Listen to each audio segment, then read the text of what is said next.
Hello, everyone, and welcome back to the Youch Films podcast, the show where we kick back and talk with some of the animation and film industry's most interesting minds. Tonight, I have the absolute honor of speaking with Susan Roman, a voice actress who you may know as the talent behind Sailor Jupiter from the original English dub for Sailor Moon. Susan, how are you doing? I am doing great, Ezra. How are you doing? Fantastic. I'm also joined by my splendid co-host and fellow film and animation enthusiast, Tyler. How you doing, Tyler? Ahoy, hoy. What'd you say? What did you say, Tyler? I said What was that? ahoy, hoy. Ahoy. Oh, that sounded like a real California dude expression, you know?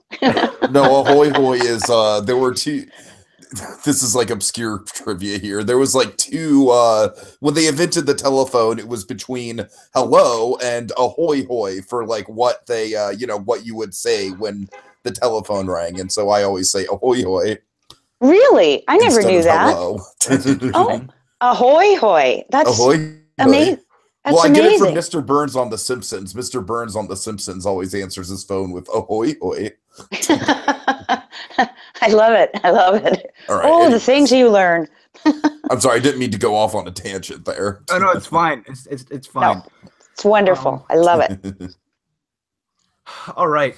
So, Susan, I'm so glad you're doing so well. We had a bit of a show before. we're on a little bit later now, but Curse you, Hangouts. oh, indeed. For anyone using Hangouts out there, it's an absolute nightmare. So, folks, last time we talked with Susan, this is a few months ago now. We talked mostly about Sailor Moon, Sailor Jupiter, since that's probably what you're best known for, if I'm not mistaken. I would say so. Okay. So this time we're going to focus on a few of your other works, your live action films, as well as some of the things you've been doing from the year 2000 to present, since last time was mostly 90s based. Going back to what year was it? I think it was like 1977 is when Rabid came out, correct? 1977 sounds just about right. Okay. Yeah, it was that was a long time ago.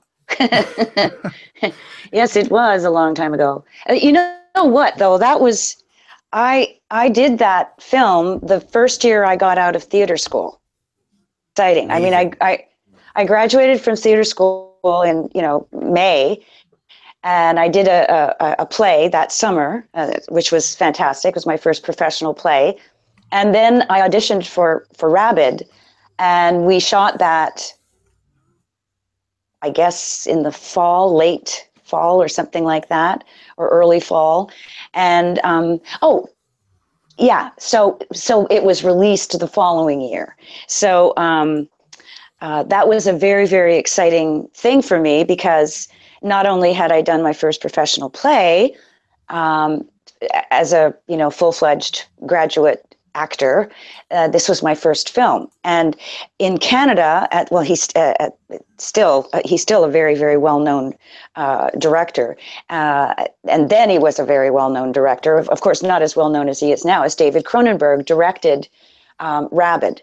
So for me to be involved in a film that was being directed by David Cronenberg was just about as fantastic as it could possibly get. Wow. And I just just had to kind of pinch myself every single time I realized what was happening. And it's funny, Rabid has just been recently, I think it was about a year ago, actually, it was released, a brand new Blu-ray edition was released.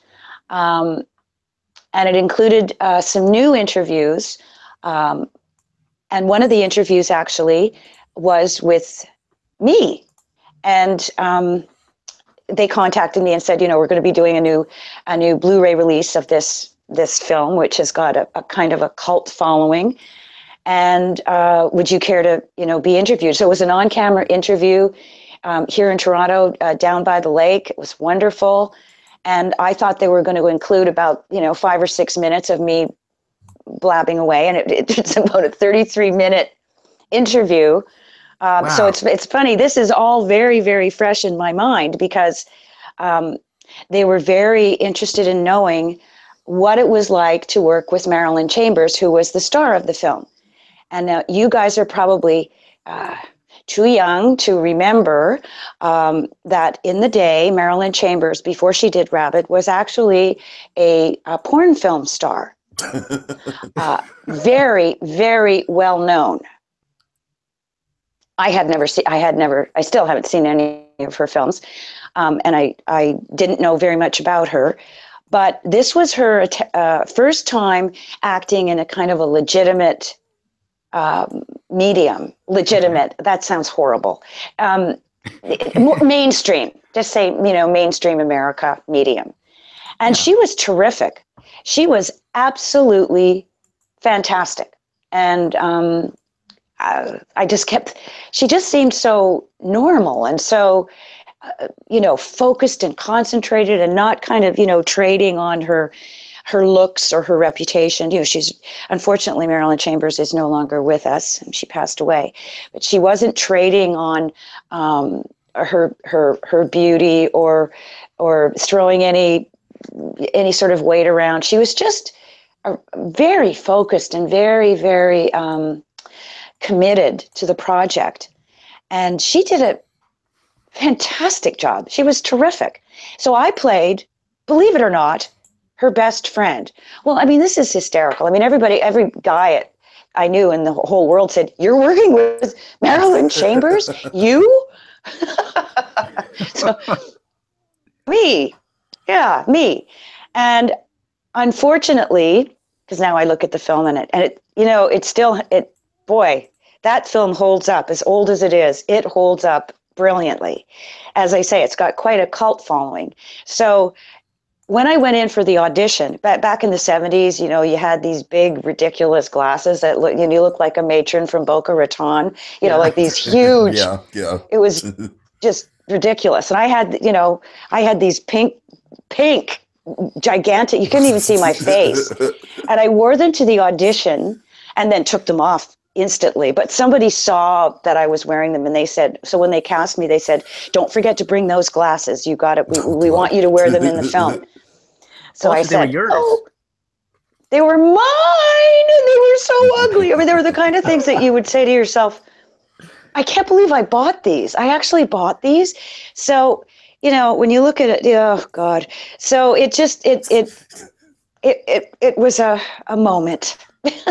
But anyway, that was my first feature film. So I have a real soft spot in my, actually, I think that was my only, I've done films for television, but I think that was pretty well my only feature film. So. Now, was that released all over the world, or was it just in Canada? It was all over the world, right? Sure. Oh, wow. Sure. All over the world. So what kind of feeling did you get afterwards when it was released, knowing that you're in a movie that's being featured all over the world?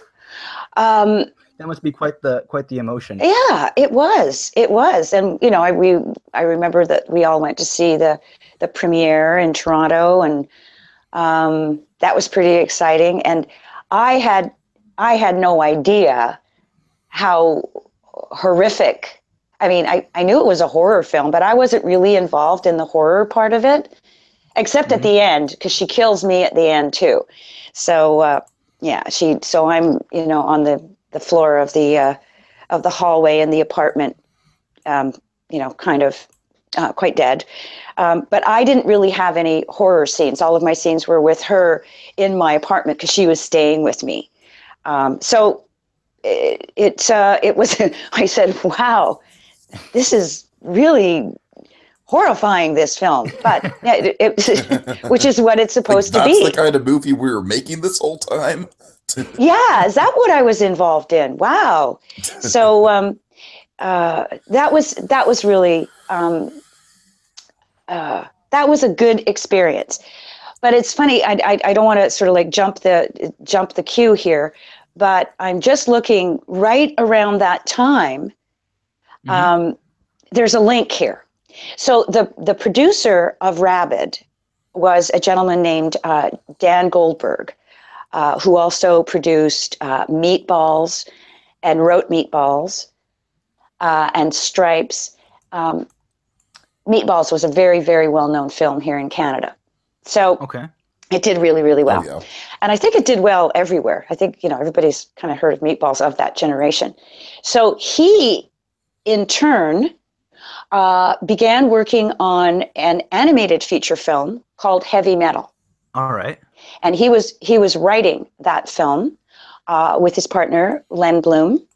And I went in because he knew me from Rabid, and he knew that I was doing, that I also did voiceovers, and that I also did animation. And he hired me to be to do the part of the girl in the Harry Canyon sequence in Heavy Metal. All And right. so it's funny. I just had said to you, I think that was my only motion picture, but of course it wasn't, because Heavy Metal has a huge cult following. Have Oh, you yeah. ever Oh, seen yeah. Heavy Metal? It's I think I think it's I saw part of it.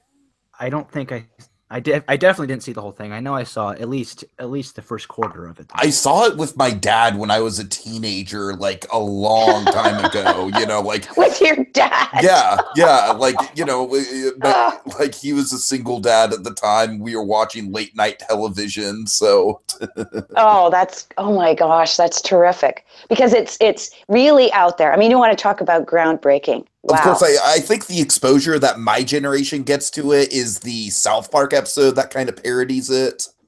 Oh yeah. Okay. Okay.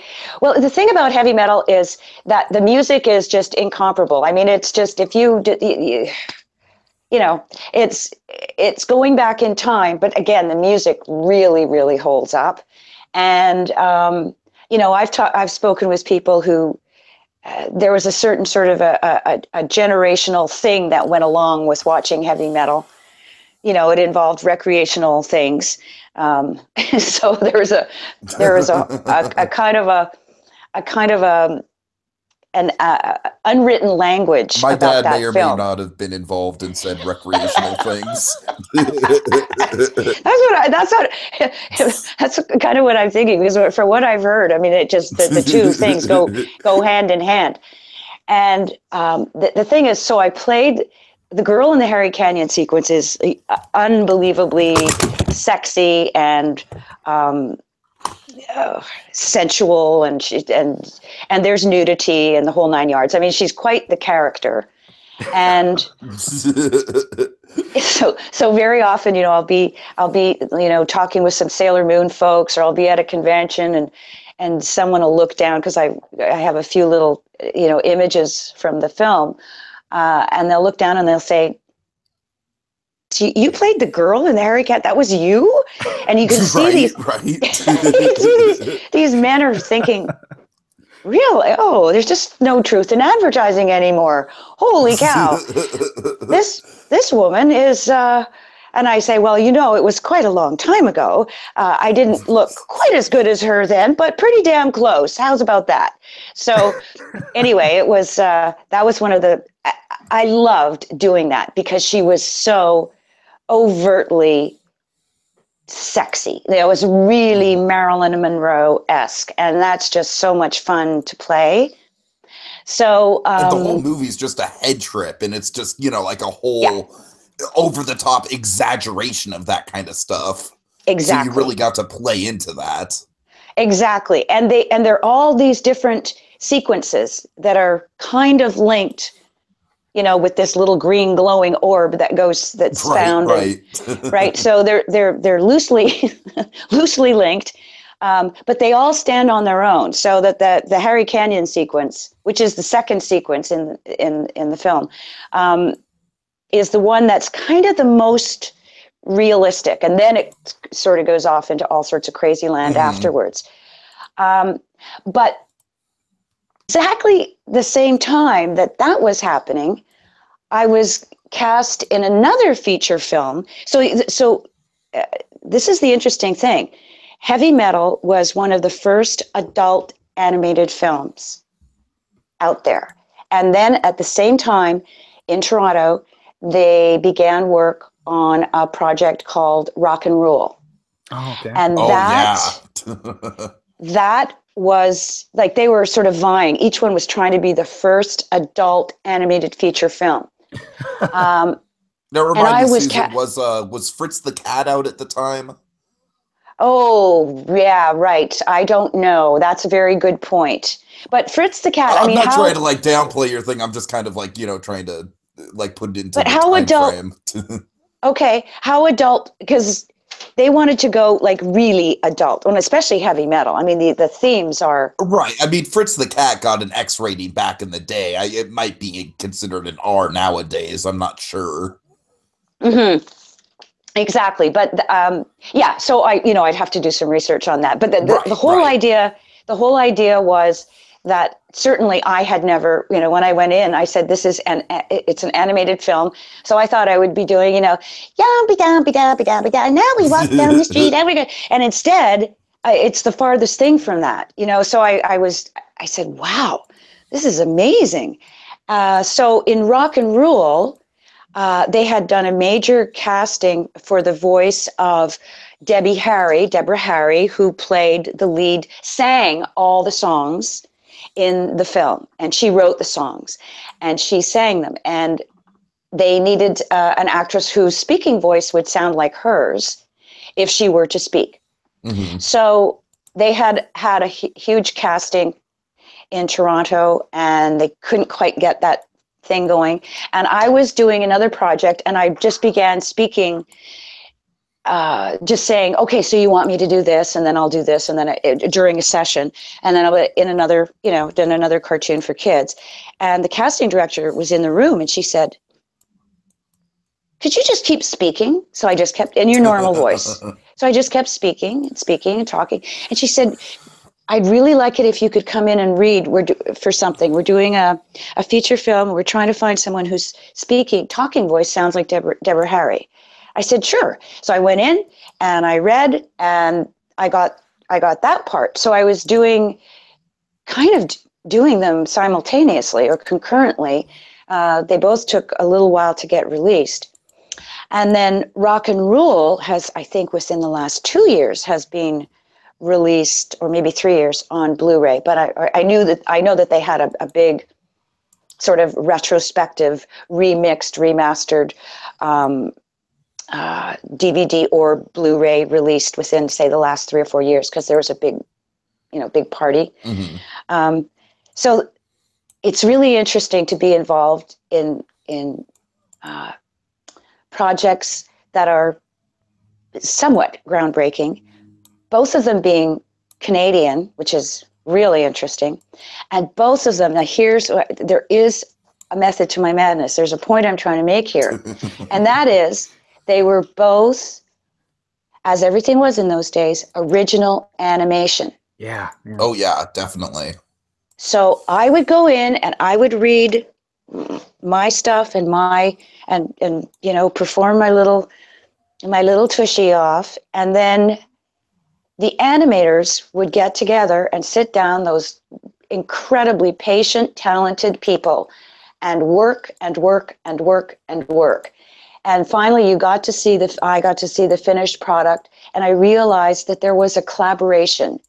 I never met them, but they knew me because of my voice. They drew whatever heart and soul and essence they heard in my voice and brought it onto a screen. And it was mind-boggling, because when you have original animation like that, you get meet one of the animators of heavy metal, and he said, I really liked animating to your voice, because you have a lot of texture in your voice, and I was able to, sometimes it's very late and you're tired and you're just drawing and drawing and drawing, and all of a sudden I would hear a little something, like a little rasp or a little click or something, and I'd say, oh, I think I'll move her eyebrow here. That would be great. And all of a sudden, the whole scene comes to life. Like he's gotten into my head, and he doesn't know me, and I don't know him. And in the end of all, you've got this fantastic collaborative effort that no one ever hears about. Now you contrast that to dubbing. So it's already been drawn. It's the animation is done. It's signed, sealed, delivered. And somebody has written some lines for me to say. And however much I want to say them my way, I can't. Because the most important thing is that my words fit into those mouth movements. So here's the thing. Everybody thinks that, oh, original animation, that must be really difficult. I mean, nothing could be farther from the truth. Dubbing is one of the most difficult things to do as a voice performer on the planet. Absolutely. I can definitely imagine so. I'm sure, yeah. Yeah, because you have no freedom. You have no creative freedom. You have no artistic freedom, except what you can manage to fit into your little time slot, right? So that's why if somebody manages to pull off a really, really good effort in a dubbed production, you really have to stand up and give them a standing ovation because they were really hamstrung. If they had done that originally, as the actors in Japan would have done, they set the tone. And also, I've noticed when you watch something like Sailor Moon in Japanese, the speed with which they speak is like 1,000 times faster than the way we speak. Yeah. Just automatically, it's like that, and we talk like that. So it's to fit. Never mind even the words in the time that you're allotted, but the feeling that you're trying to portray. So sometimes you just have to throw your hands in the air and say, I don't quite know how to do this. How am I going to, I have to, this person is really, really, really upset. And this is how long I have to be upset. Oh, that's it. Okay. All right. You just go do. So you're really flying by the seat of your pants to a certain extent. Yeah. Anyway, that was a long-winded answer. Now, thank you so much for going on. That was incredibly interesting. But going back a little bit to, I'm guessing probably around the time of rock and roll. Rock and roll, or which one was it? Rock and roll. Rock and roll. Rock and roll and heavy metal, or maybe it was sometime around the time period of Rabid. You did a television show called Flappers, correct? Right. And that was a TV series that was shot here in Toronto. We did that for 3 seasons, and it took place in the 1920s. And it was all about, in Montreal, there was a lot of bootlegging going on because there was no, prohibition was on, and there was no alcohol allowed in the United States. And so in Montreal, they had a lot of shipments going down south of the border, that sort of thing. But it was so, and also why Montreal was kind of known as a very popular, fun destination was because it was legal to drink there. So people would come up from New York, upper New York State, Vermont, all those places that are close to the Canadian border, near the Quebec border, and head on up to Montreal and where they could have, isn't it amazing to think of it nowadays? Just put this in your head. In the United States, you could not go into a bar and buy a drink. It was prohibited. Just think about that. It's astonishing. You were not allowed. So what people, that's when they started with, they had these things called speakeasies, and they would be, like after hours clubs, like, down in the bowels of a building, and you had to have a code word to get in. And they were constantly being busted by the police because they were selling alcohol. And that was, or people would make what was called bathtub gin. So God only knows what that tasted like, or what it did, what it did to your brain after a couple of years. But it was an era that was so completely different from one in which we live now that it's almost impossible to understand or to believe that it actually happened. So a lot of Canadian entrepreneurs said, "Well, we'll just bring some liquor down to those poor, thirsty folks in the United States. And so it was a big business. And I guess they were kind of upset when finally Prohibition. So the show, believe it or not, was a situation comedy. So, because, there were some fun things that I guess happened. I imagine it's kind time. of like poking fun of the absurdity, like you pointed out, like how could this have actually happened? You know what I mean? Yeah. Yeah. And, I'm going to actually, I would like to know how that started. How did Prohibition start? I think I'm going to look that up once I finish speaking with you. All of a sudden, my curiosity is, if it was it's obviously a political thing. I'm sure I was taught it in like junior year history class or something, but right. That brings to mind one of my favorite Shakespearean expressions. It's not an expression, actually, it's from one of his plays. Dost thou think that because thou art virtuous, there shall be no more cakes and ale? So I'm thinking it's kind of like somebody was trying to stop Americans from being corrupted and drinking the demon rum, and so it was probably done under that sort of a structure, right? Well, listen, we know what's best for you, and drinking demon rum is not what's best for you, so we're going to outlaw it. I think it's probably something along those lines, And you think of it now, I mean, the freedom that we have now, I mean, you're basically free to, destroy yourself any way you like. It's just, nobody's going to tell you you can't do that. Not that, and I don't want to get too political with this, of course, but I've heard a lot of comparisons between the Prohibition and the Reagan era war on drugs. Oh yeah. Okay, could be the same thing, except. Yeah, drugs are outlawed. But I think Prohibition was just, and I don't even know if it was throughout the entire United States. I don't know if it was every single state, because but I know New York was. Yeah, definitely like all the big cities for sure. Yeah. So it's all. You see, we had a section here in Toronto when I first moved here. It was called a dry section. And I said, what does that mean? I mean, I'm from Quebec, where Quebec, it's French. It's joie de vivre, mais qu'est-ce que vous voulez? Je veux avoir un petit boisson. Qu'est-ce que tu fais? Je veux de vin. What do you mean I can't, that would not go over in Quebec, I'll tell you.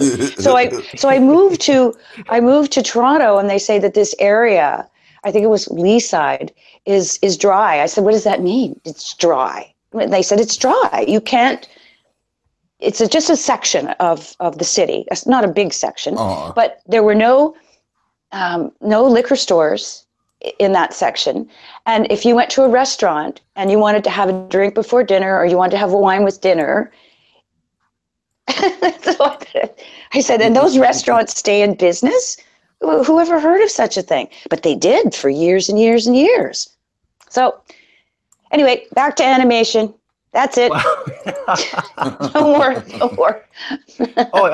I just wanted to bring the TV show up because I feel that's something that's not widely known. I had to search high and low to get any kind of information on it. I just seen that I saw on IMDb that you had done a television show around that same time as Rabid, around that late early 80s, late 70s, and I just want to know more about it because it's definitely not something we got in the United States. That was just Canadian, right? It was just absolutely just Canadian, and as with many Canadian shows, it just slipped gently into that good night. Right.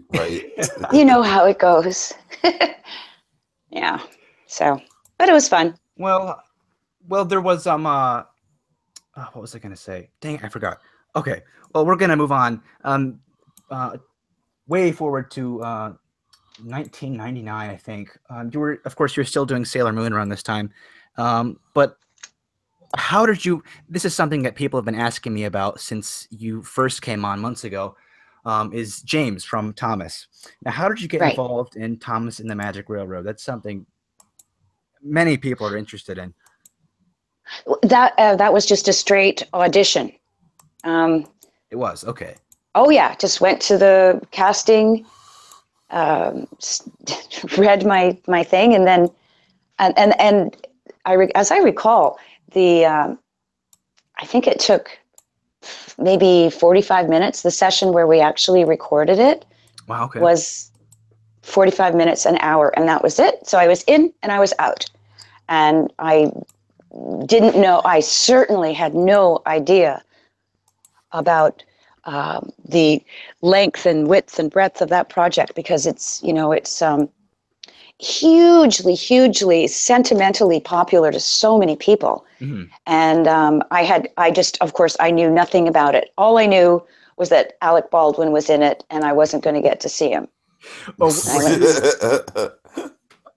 Okay, so I have a couple questions here. I remember taking my little cousin to see it. Like, it was like a big group, like, birthday party thing, right? And I was I was like the older kid in the group, right? Like, I was like 10 or 11 years old. So I was like, I don't want to go see a Thomas the Tank Engine movie. But then I got suckered in, man. I got suckered in. You know, it's like the nostalgia critic might make fun of it, but Fonda's acting, you know, he really makes you feel, you know, it's like the whole thing is so genuine and so earnest. I walked out like everyone else, like, oh, that was a really good effort. You know what I mean? Yeah. No, I know. I thought it was terrific when I saw it. I said, wow. Like, even for like a skeptical, like, bratty kid at that age, you know? Yeah. And you know, to this day, there are still, it's enormously popular, and so, and I just don't know enough about it, because, as I say, if there's this huge, you can't imagine how much time and effort went into, putting that film together and organizing everything. And then there's, disputes about what cuts were going to go out, etc. And then I'm, Susie little actor, and I go in for 45 minutes and I do my thing, and then I leave. So I've got 45 minutes invested into it, and I don't know how big it is. I don't know all the involvement and all the work and the toil and the strain. So that was one of those. So now at this point in time, I feel, kind of not removed from it, but I just don't know enough about it, except that when I saw it, because I went to see it, because it premiered, I believe it premiered in Toronto. When I saw it, I thought, oh my, geez, God, I just love the idea of inanimate things being, I wish they'd been more animated, but that does seem to be quite a gripe with the film, that the trains' mouths don't move. Isn't that just part of the? Isn't that part of the original series style, though? It is, because the original television series, which started in like the early '80s, it was introduced in America in like 1989. But yeah, the original show didn't have the budget to do animated faces, so they had to go with like some kind of static. Yeah, static faces. Now, we actually had Neil Crone, who voiced a number of characters in the same film. He said he watched a monitor with the characters and the actual finished footage. Did you do that, or were you just recording what they told you to record? No, I watched the monitor too. Okay. It was a done deal. And I don't know why, if it had been, I don't know if they had I think perhaps isn't there something about it that it was actually voiced before it came here, that they had it recorded other voices onto it? I believe so. Yeah. Yeah. So it was already, the animation was already done. And that's why it went so quickly, because it was done. It was, you just had to kind of, and hello, if the mouth isn't moving, this is, you walk in as an actor and you say, okay, I'm doing dubbing. All right, let's get ready.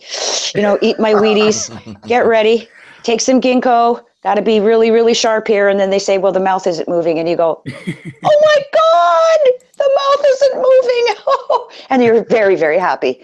Let's just put it that way. Very, very happy.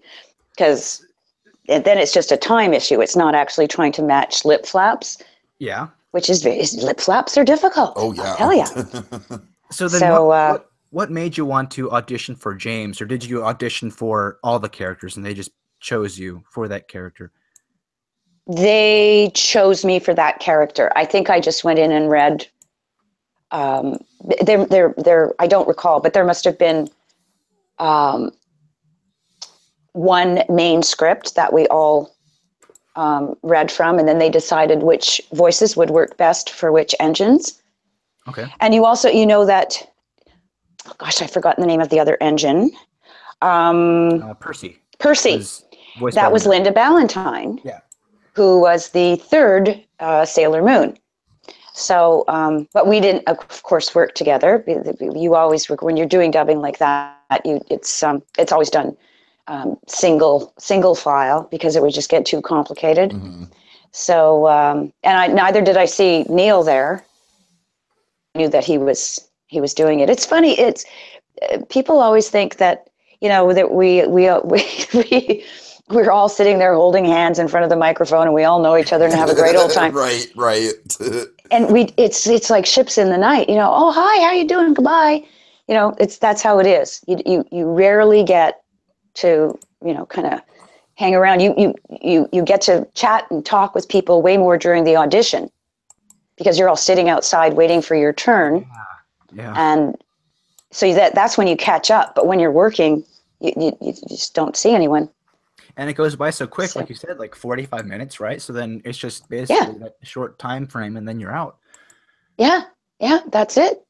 Well, I think it's amazing. I think it's amazing that you got the role of James because I'd say he has quite a bit of screen time. What's it like? He has several different scenes. One directly with Alec Baldwin. I know. I wish he had been there. Sparkle, sparkle, sparkle. Yeah. I think that's absolutely incredible. So did you know Neil beforehand, or did you know him afterwards? Get to... Oh no, I knew Neil from before because we had worked together on other projects. You see, the projects, as remember I was talking about the original animation. So when I first started and when Neil first started, there were a lot more. It was all original stuff. There was no dubbing at all, and so. In those situations, you did go into the studio and you worked as an ensemble, all together around 7, 8 microphones and separate stands and the whole 9 yards. And so I knew him from there. Okay. So no, he's terrific. He's a wonderful person and a very, very good actor. Very funny, very funny. Yeah, Neil's hilarious. He was an absolute pleasure to talk to. But that raises a question: what show did you guys do together, or what? It had to have been a show, right? Couldn't have been another feature. I can't remember. I cannot remember which one it was that we were together on.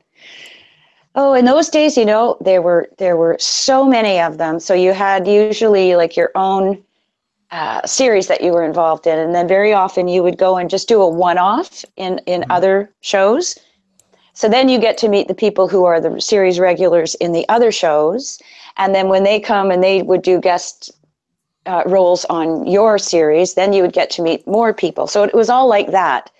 I could not for a moment tell you which show we met on. That's fine. I mean, you've done so many things. I'm sure it probably gets very difficult trying to remember pinpoint every detail. Yep. Yep. So, you know what I just found out, and I'm trying to find it. I did. I had totally forgotten this, and I was looking at IMDb, and I said, "What is that?"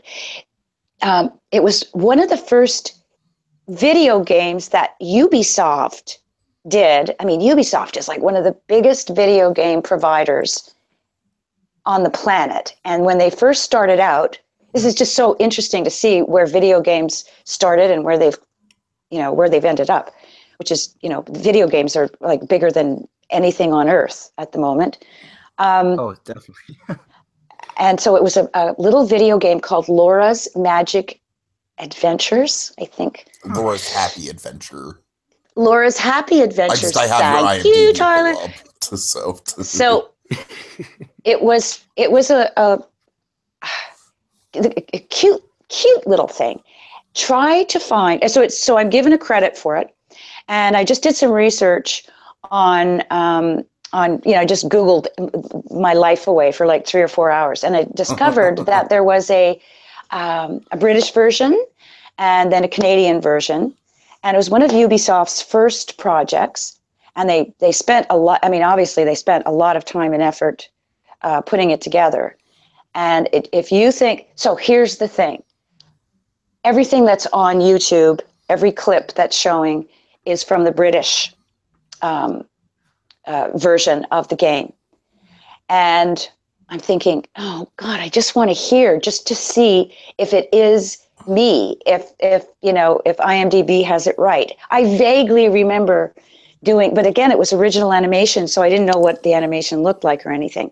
So I find it, can you believe it? I find the game, a DVD of the game on eBay. Oh, wow. And I'm thinking, oh my God. And I write to the seller and I said, can I play this on, what are the specs for this DVD? Can I play this on like a normal typical DVD player, or can I play it on my computer? And she writes back and she says, these are the specs, and it only goes up to Windows 98. Oh. Can you stand it? And so I'm thinking, aren't all those Windows 98s like they're in a big garbage pile somewhere? I don't. That's what I'm saying. Like that's like a pretty crummy like Windows version to end on. That's the irony of it. So it's so funny. But she was so cool. She wrote back and she said, "I'm sorry, I don't think unless you have Windows 98 or actually it went up to the Millennium Edition. So I think that was the last one. That's a little better. And actually, the Millennium Edition was pretty darn good, as I recall, in comparison. Yeah. And she said, I don't think you'll be able to play it. And I said, well, thank you for telling me that, because she could have neglected to say that to me, right? And I would have bought it and put it into my DVD player, and it would have been a whole bunch of nothingness. So, so I'd love to get my hands on that to see. So anybody who has it, if they still have it as a DVD, they can't play it anyway. So it's just talk about built-in obsolescence, right? God. Well, these days people are taking a whole bunch of things. Like there's so many different converters and different things out there. Technology is just growing so fast. Like I wouldn't be surprised if someone somewhere was able to take that and convert it to a DVD that you could play on regular DVD player. I wouldn't be surprised with that at all. You think? Do you think it's worth, I mean, I think she was selling it for like, I don't know, $20 or something. Uh-huh. It's not huge. If I just wrote to her and said, look, nobody's going to buy this. Why don't you just, here's $15 and I'll buy it. Of course, the shipping costs twice as much as it's terrible. When you live here in this northern country and you go, oh, that's reasonable, $20. Shipping, $23. And you go, right, okay, right. That's pretty okay. So what's the game called again? I'm sorry, I just wanted to look it up here. What was it again, Tyler? What? Laura's Happy Adventures. Happy Adventures, yeah. Okay. And actually, I found another website where people were saying, I used to watch this when I was a kid, and I would just love to watch it again for old time's sake, but it won't play. And does anyone have any ideas? And so I found a couple of little forums where people were actually in the same boat. They had it, but they couldn't play it. I guess there are a lot of games out there like that, right? Mm-hmm. Yeah, PC gaming is very hard to collect for that reason, for sure. Right. Oh, so they should have put it on another platform, is what you're saying? Well, I'm saying like they probably should have just put a DVD of it instead of a DVD-R or whatever the heck it is. Oh, I see what you're saying. Okay. Yeah, I guarantee there is definitely someone out there who could convert something like that with all the technology that's whizzing around these days. Yeah, for sure. That has somebody. I bet it's somebody who's like 9 years old will figure it out. Yeah, Isn't that that the way? seems to be the case, right? Yeah. The little whiz kid. Well, I'll just take this apart and it'll be fine. Tyler, you had a question, a topic you wanted to bring up with Susan, right? Yeah, sure. Okay. So Susan, last time we spoke, of course, we got all into the Sailor Moon of it all.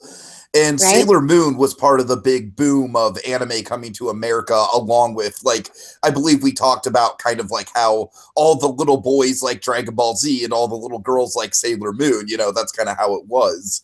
Right. But then in the late 90s, another little tiny show, a little obscure show you might have heard of called Pokemon Mm. drops.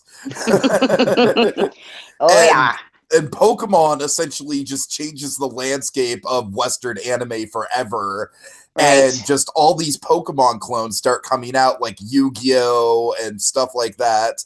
And Right. Susan, you were involved in one of said Pokemon clones.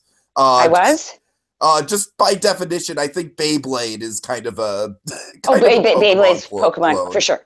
For sure. Well, I did Beyblade and Bakugan. I did both of those. Okay. So, I don't know much about Bakugan, but Beyblade, I remember having the toys when I was a kid, actually. they were very, very hot at the time, weren't they? I mean, but anyway, I thought that The only reason kind of broke I easily. classify it as a Pokemon clone is because it's got that collectible element to it. Oh, I see. Yeah, which is very smart. Yes. If you're going to do business, I guess you may as It's well. not so much like a clone of the concept of collecting monsters or anything, you know what I mean? But like business-wise, it was very much in that same model of like, okay, we've got this product. Like in Pokemon's case, it was the trading cards, of course, and the video games. Right. And but with Beyblades, it was very much like you said, like the really cool toys that that was like a cool toy back in the day. It was like a oh my god, it was incredibly cool. Air hockey. It was amazingly cool, and that was you want to talk about a difficult thing to dub. That thing, if I thought Sailor Moon was fast, that was like, and you blow your voice out, let it rip. So, but I really liked it because it was just so fast. You just had no time to think. You just go, boop, and I think I played the mother, Judy, in. So because she was a mother, she spoke much more slowly. But the character I really liked was because I played a lot of little incidentals, but then the main one was what was his name? Akira. Salima? Oliver. Okay. Oliver. I think Salima might have been like I don't know. I'm just. Yes, that was a one-off. Yeah. Right. That I loved that. I just actually got a hold of that a couple of weeks ago because I'm putting together my animation tape, and I just got a hold of it, and I loved it. I absolutely loved that. That's a great little performance, if I don't say so myself. And the thing about, if you check out Oliver, is that I remember when I was recording it, I thought, am I mistaken? Or is he wearing pearls? Like, what's with this guy? And he's kind of, he's a really neat, he's supposed to be like from a really rich family, and he has, so, he can sort of go anywhere he wants, and he's eating at all these fine dining places. But it turns out that he's a really good player. And again, when you're doing it, it's like, God forbid there would ever be a script for you to read. I mean, that doesn't happen. You go in, you've got lines to read, and you read, then you say, what's going on here? Well, they're just talking on the street. Oh, what are they talking about? Oh, you'll see. So it's like that. Right. And you're dubbing, and you're trying to make your lip flaps match. So there's not a whole lot of time to really understand what's going on. And it's only later when you watch it and you say, oh, that's really interesting. What an interesting character. So it's so funny, years and years later, you look back, and it's only because I've been, as I say, trying to put together my animation demo that I'm having the opportunity to look at things that I haven't looked at in a very, very long time. And no, it's it's wonderful. I love it. I love it. I say, what a fun job I have. It's very fun. So just culturally speaking, Susan, what was it like kind of making that transition? Of course, you being involved in one of the big pre-Pokemon animes, and then Sailor Moon, of course, very popular in its own right. And then suddenly all of Western anime is just in the shadow of Pokemon. Like, was that was everyone in the business kind of like resentful of Pokemon, or was it just kind of like, well, I guess we got to change with the tides? Like, what was that like culturally? That I think culturally it was the latter. We got to change with the tides and the time, and we got to. There's obviously a pull that's going on here. There's a style. There's an energy level, and let's not forget there's also a huge marketing ploy. But put that aside. It's like, let's go back to the G.I. Joe Transformers way of doing things. Darn it! Yeah, if it worked, why did we have to break it and fix it again? yeah, no, exactly. But once that comes along, then what excited me more than anything, from my female perspective, was that it changed the way females were portrayed in animation forever. Because up until that point, I did a lot more boy characters, which made me happy because the little girl characters were pretty wimpy and pretty, pretty white bread, feeble, typical animation pre-anime coming in. Oh, every once in a while, you'd have these little female characters who were feisty and spunky and all that kind of stuff. But basically, we were just supposed to be pretty polite little darling fluffballs, Right. And then Sailor Moon comes along, and we see females portrayed completely differently. And so that changed, that sort of freed everybody up afterwards. So as they're sort of inventing the characters, they're saying, the writers are saying, well, instead of making that a little boy, why don't we make this character a little girl?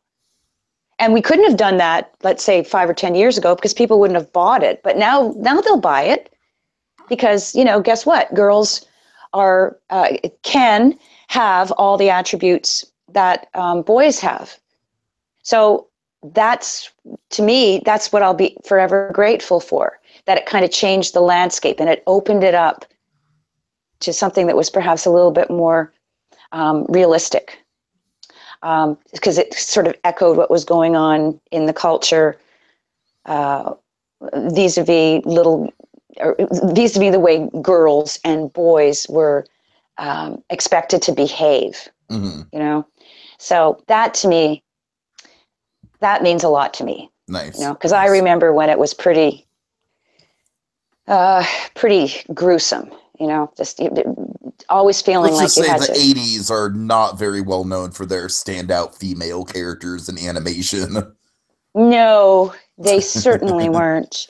With a couple exceptions, but, generally speaking. Yeah, or even going back further than, of course, yeah.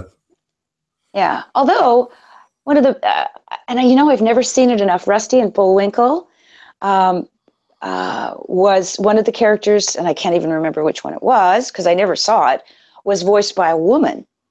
And wow, that was really something for those days. Men just had it locked up. It was all men. And then, every once in a while there'd be a mother or a teacher. June Foray, just to talk about a trailblazer right there. She's one of my personal heroes. Really? Oh, yeah. Okay, good. I'm glad to know that these names live on. Oh, yeah, big time. Certainly. So Ezra is saying we have to wrap up, Susan. I'm sorry. We could keep talking to you for hours. This is great stuff. Well, you guys are so enthusiastic and about animation. It does my heart good, and it makes me feel very comfortable knowing that you're understanding what I'm saying, and that's a good feeling for me because I can have this conversation with people outside of the business. And they would be falling asleep in their tea, right? They're going, right. Oh, yeah, lip flaps. Yeah, shut up with the lip flaps. So this is really, really wonderful for me too. So I thank you. Well, we thank you too, Susan. And if you don't mind, I'd like to talk to you briefly afterwards. Yep. Tyler, was there anything else you wanted to quickly touch on before we wrap up here? No, my main point I wanted to make with this was the Pokemon thing, and we went through that quite thoroughly. So yeah, thanks for going so deep into that, Susan. Oh, my pleasure. And Susan, I'd like to personally thank you for your time you've given us tonight. It was so nice talking to you again. Oh, so nice talking with you. Thank you, Ezra. Keep up the good work.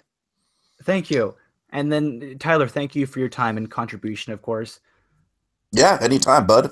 And to all our viewers, thank you so much for watching and tuning in. I hope you'll join me next time. Bye, everyone.